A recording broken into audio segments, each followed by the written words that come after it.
അസ്സലാമലൈക്കും ദിയൂസ് വ്ലോഗിലേക്ക് എല്ലാവർക്കും സ്വാഗതം. നല്ലൊരു ബീഫ് റോസ്റ്റിൻ്റെ റെസിപ്പിയാണോ നിങ്ങൾ തപ്പി നടക്കുന്നത് എന്ന് എന്തായാലും ഈ ഒരു വീഡിയോ സേവ് ചെയ്ത് വെച്ചോളൂ കേട്ടോ. ഇതുപോലൊന്ന് ഉണ്ടാക്കി നോക്കടോ, എന്തായാലും ഇഷ്ടമാവും കേട്ടോ. അപ്പോൾ നമുക്കിത് എങ്ങനെയാണ് ഉണ്ടാക്കാൻ നോക്കാം. വേഗം തന്നെ വീഡിയോയിലോട്ട് പോയാലോ.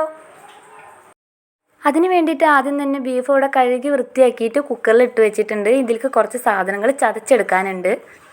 ചെറിയുള്ളി കുറച്ച് അധികം എടുക്കണം കേട്ടോ. ചെറിയുള്ളി, വെളുത്തുള്ളി, പിന്നെ വെള്ള കാന്താരിയാണ് ഞാൻ എടുത്തിട്ടുള്ളത്. നിങ്ങളുടെ അടുത്ത് സാധാ പച്ചമുളകാണെങ്കിൽ അത് ചേർത്താലും കുഴപ്പമൊന്നുമില്ല കേട്ടോ.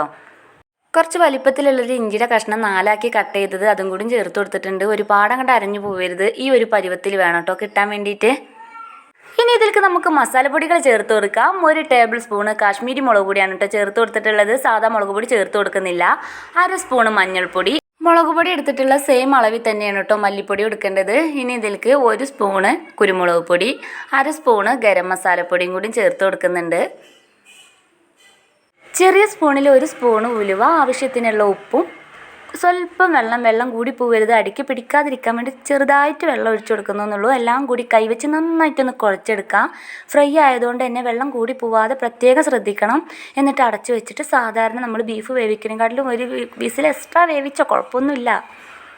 ഇപ്പോൾ അതാ നിങ്ങൾക്ക് വീഡിയോയിൽ കാണാൻ പറ്റുന്നില്ലേ, ഒട്ടും വെള്ളമില്ല കേട്ടോ. അത് അത്യാവശ്യം നന്നായിട്ട് വെന്തുണ്ട്. ഈ ഒരു പരുവം വേണം കിട്ടാൻ. അപ്പോഴാണ് കഴിക്കുമ്പോൾ ആ ഒരു പ്രത്യേക ഒരു ടേസ്റ്റും കാര്യങ്ങളൊക്കെ നമുക്ക് കിട്ടുക.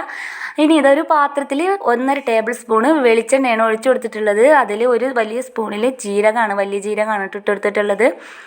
ജീരകം ഒന്ന് മൂത്ത് കഴിയുമ്പോൾ അതിലേക്ക് തേങ്ങാക്കൊത്താണ് ചേർത്ത് കൊടുത്തിട്ടുള്ളത്. തേങ്ങാക്കൊത്ത് എന്നിട്ടിട്ട് അത്യാവശ്യം ഒന്ന് നന്നായി ഫ്രൈ ആയി കിട്ടണം. ഒന്ന് ഇളക്കി കൊടുക്കുന്നുണ്ട്. ഇനി ഇതിലേക്ക് ചെറുതായിട്ട് അരിഞ്ഞു വെച്ചിട്ടുള്ള ചെറിയുള്ളിയാണ് ഇട്ട് കൊടുക്കുന്നത്. ചെറിയുള്ളിയും കൂടി ഇട്ടതിന് ശേഷം അതൊന്ന് മൂത്ത് വരട്ടെ. ഈ ചെറിയുള്ളിയും തേങ്ങാക്കൊത്തൊക്കെ അത്യാവശ്യം ഒന്ന് മൂത്ത് കിട്ടണം കേട്ടോ. അതിന് ശേഷമാണ് കേട്ടോ കറിവേപ്പില ചേർത്ത് കൊടുക്കാൻ പാടുള്ളൂ. ഇപ്പോൾ അത് അത്യാവശ്യം ഒന്ന് മൂത്ത് കിട്ടിയിട്ടുണ്ട്. ഇനി ഇതിലേക്ക് അത്യാവശ്യം കറിവേപ്പില അങ്ങോട്ട് ഇട്ട് കൊടുത്തോളൂ, കുഴപ്പമൊന്നുമില്ല. കറിവേപ്പിലയുടെ ഒക്കെ ആ ഒരു ഫ്ലേവർ നല്ലതല്ലേ. അപ്പോൾ അതാ നല്ല നാടൻ കറിവേപ്പിലയും കൂടി ഇട്ട് കൊടുത്തിട്ടുണ്ട്. എന്നിട്ട് എല്ലാം കൂടി നന്നായിട്ടൊന്ന് ഇളക്കി യോജിപ്പിച്ചതിന് ശേഷം ഈ ബീഫ് മുഴുവനായിട്ട് ഇക്കൊണ്ട് തട്ടിക്കൊടുത്തിട്ട് എല്ലാം കൂടി നന്നായിട്ടൊന്ന് ഇളക്കി മിക്സ് ആക്കി കൊടുക്കണം കേട്ടോ. എല്ലാം കൂടി നന്നായിട്ടൊന്ന് മിക്സാക്കി എടുത്തതിന് ശേഷം ഇതിലേക്ക് 1 സ്പൂണ് കുരുമുളക് പൊടി ചേർത്ത് കൊടുക്കുന്നുണ്ട്. പിന്നെ കുറച്ച് ചില്ലി ഫ്ലേക്സ് ആണ് കേട്ടോ ചേർത്ത് കൊടുത്തിട്ടുള്ളത്. അതും കൂടി ചേർത്തതിന് ശേഷം വീണ്ടും എല്ലാം കൂടി നന്നായിട്ടൊന്ന് ഇളക്കി മിക്സാക്കി കൊടുക്കാം. ആ എരിവും കാര്യങ്ങളൊക്കെ എല്ലായിടത്തും എത്തുന്ന രീതിയിൽ നന്നായിട്ടൊന്ന് ഇളക്കി കൊടുക്കാം. ഇനി ഇതിലേക്ക് കുറച്ച് മല്ലിയിലയും കൂടി ഇട്ട് കൊടുക്കാം.